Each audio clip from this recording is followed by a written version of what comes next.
happy Friday the 13th. So today we're going to mess with some solar stuff. Got to messing around trying to figure out a way to off-grid my little motorcycle camper and started messing with solar. And today is the day that I'm trying to make sure all the connections, the polarities are right, and everything's charging like it should be. As you can see, it's hot.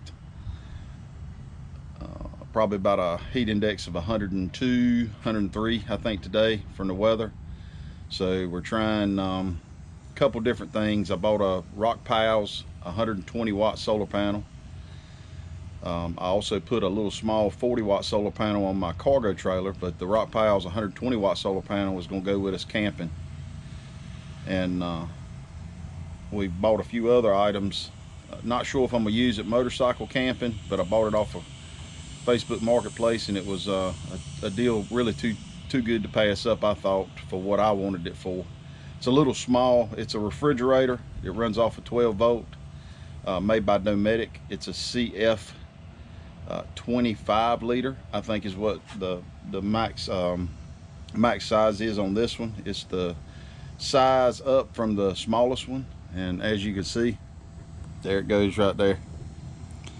And I bought a Jackery 290, and it's hard to see. Let me see if I can adjust in on it.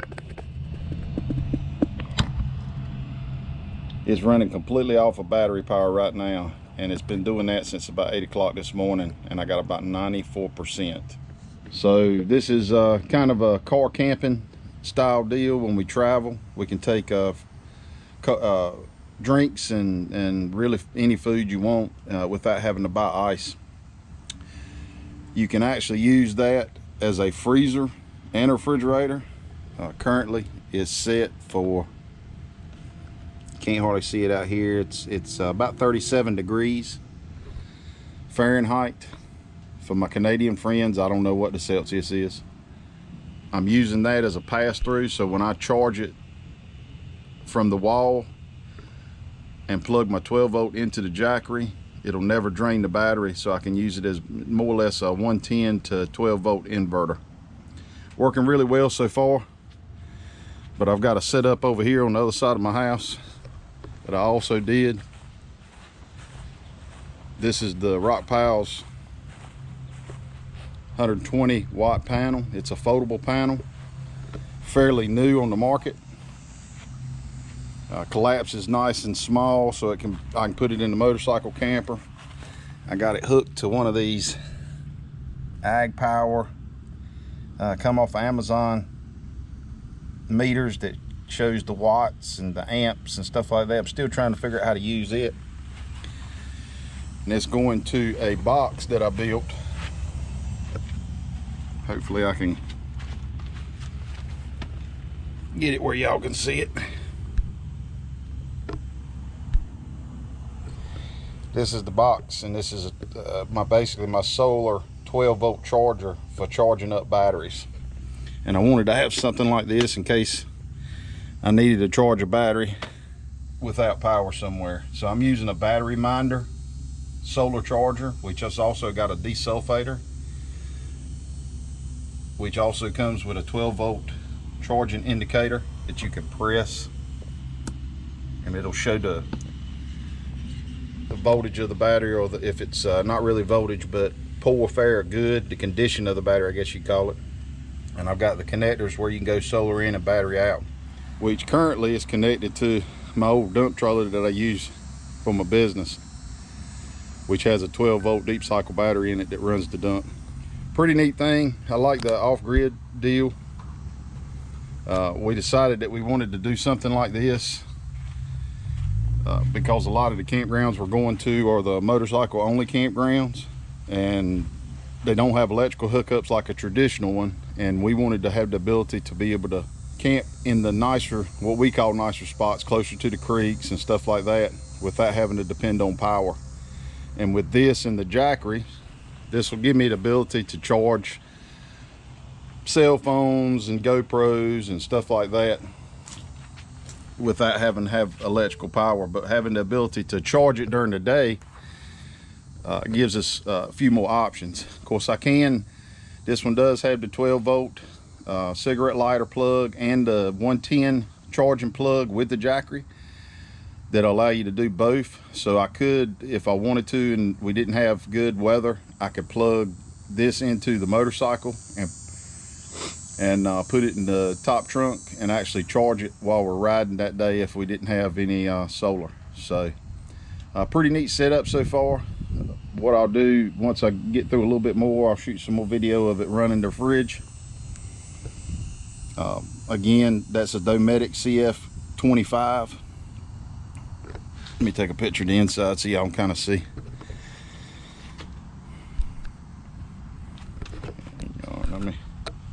Here we go. So you can kind of see what it looks like. I got a couple cold drinks in there right now. And the outside cover is more or less insulation to be able to keep it a little bit more efficient, I guess you call it. I might even try to add just a little bit more insulation, but we're going to use it in a couple different avenues. Not sure if I ever use it on a motorcycle camper, just because of the size and the weight. You got to keep that weight down. And this isn't waterproof per se, and we typically don't go for more than a couple 2-3 days. And you know, buying ice for a couple 2-3 days ain't a problem if you can get it. So we're going to use it more for the time that when we're traveling. I can take it, and if I stop somewhere through the night, we can take our refrigerator in and have cold drinks, and I can plug it into the hotel room, or you know, if we go to family's house, we can plug it in, and we always got a way that we can have cold drinks without having to continually buy ice through the entire trip. So it's hot. Still out here messing with this stuff. It's about 1 o'clock now. Sun's beating down. Heat index is incredible. So I was going to show you what I did. I changed up a few things that I didn't like. I'm trying to run the Jackery down just a little bit so you can see how it charges. So what I'm going to do is I'm going to take this little plug that's coming from my solar panel, and I'm going to plug it in. So I probably need to adjust my panel a little bit. Let's see what this says. So you see it's 24 watts. Let's see what we can do here. See if I can do this one-handed. Let's lay it flat on the ground.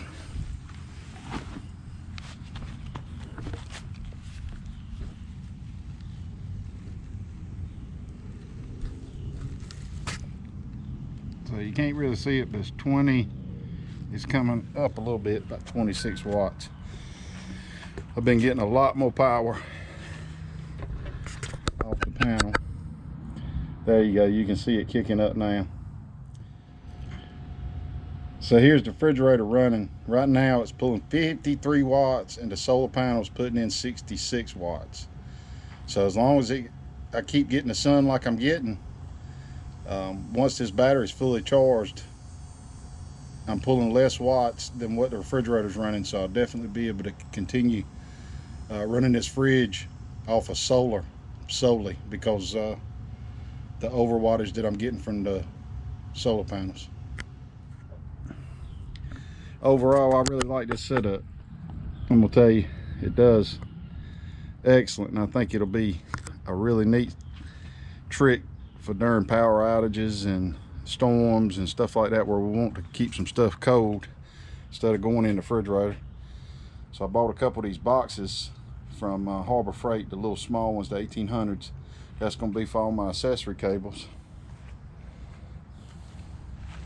Fit it to the solar panel. So this is what I changed. Took the other box and I went and got me another Apache, and it's got the temperature sensor that allows it to check the ambient temperature and not overcharge the batteries based on the outside temperature. And then I got my solar inputs and battery going to the battery. there on the side, and then when you open it up, you can see the controller a whole lot easier. And you can see right now it's got solar power and it's at the maximum charge, which is really shocking because that little tiny panel, I tried it on a on this panel, which is one of these little Harbor Freight plug into your cigarette lighter panels. I think it's like 1.5 watts. So it's going to be a real slow charge, but it'll definitely charge. And then I also tried it on a little Gold Zero Nomad 7 that I have, and both work well. Anyway, if y'all got any questions or thoughts, I'm still learning about this stuff, trying to kind of understand it and work on it and come up with alternative ways to go off grid, especially when I'm camping. But it's really fun to play with, so definitely play with it if you're interested in it. It can be a little pricey, but if you look on Facebook Marketplace, stuff like that, so a lot of times you can find this stuff really reasonable, and that's what I've done with a lot of it. Anyway, until next time, enjoy the ride on them 2 wheels, stay safe, and I'll see you again.